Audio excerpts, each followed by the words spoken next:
Lord Rickard. He lacks a sword. Someone has been down here stealing swords. Brandon's is gone as well. He would hate that. Brandon loved his sword. He loved to hone it.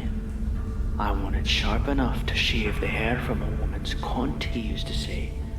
And how he loved to use it. A bloody sword is a beautiful thing, he told me once.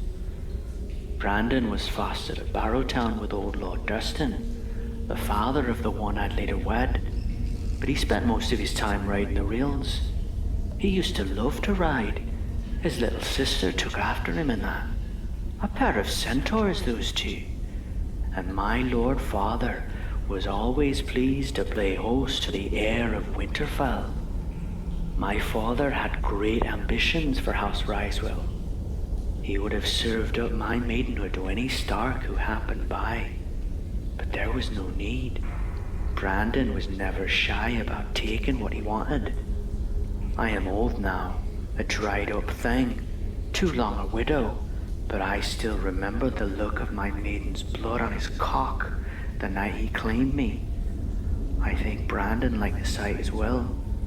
A bloody sword is a beautiful thing. Yes, it hurt, but it was a sweet pain. The day I learned that Brandon was to marry Catelyn Tully, though, there was nothing sweet about that pain. He never wanted her, I promise you that. He told me so on our last night together. But Rickard Stark had great ambitions too. Southern ambitions that would not be served by having his heir marry the daughter of one of his own vassals. Afterward, my father nursed some hope of wedding me to Brandon's brother Eddard, but Catelyn Tully got that one as well. I was left with young Lord Dustin, until Ned Stark took him from me.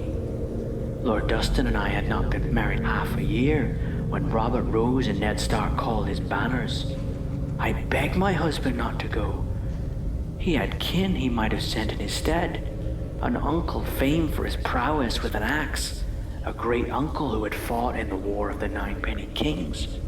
But he was a man and full of pride. Nothing would serve but that he lead the Barrowtown levies himself. I gave him a horse the day he set out, a red stallion with a fiery mane, the pride of my lord uncle's herds.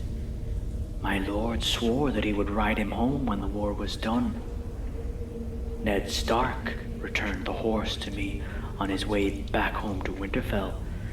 He told me that my lord had died an honorable death, that his body had been laid to rest beneath the red mountains of Dorne.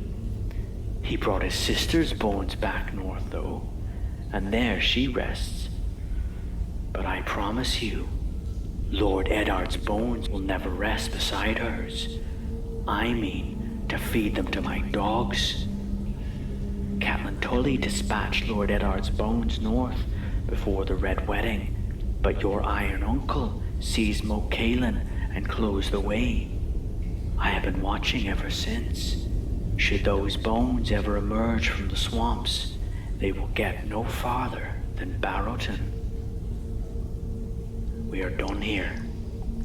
You would do well not to repeat anything I might have said down there. Is that understood?